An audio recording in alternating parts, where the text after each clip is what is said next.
Zee 24 तासच्या बातमीनंतर येऊरमध्ये अवैध बारवर तोडक कारवाई। येऊरमध्ये अवैध बार सुरू असल्याचा आव्हाडांचा आरोप। अवैध बांधकाम पाडलं।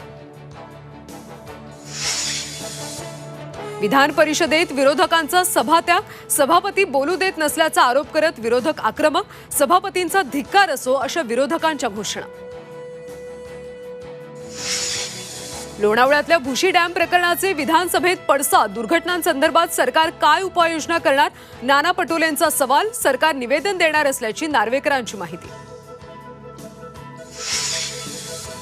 विधान परिषदेच्या जागांवरून एकनाथ शिंदेंची डोकेदुखी वाढणार। कायंदे, गवळी, शेवाळे, तुमारेंसह मोरे विधान परिषदेसाठी इच्छुक।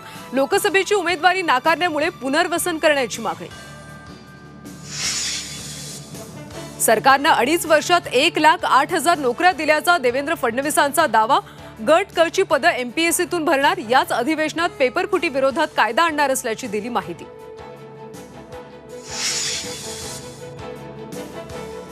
तुकोबा माऊलींची पालखी आज पुणे मुक्कामी। हजारो वारकरी पालखी सोहळ्यात दाखल।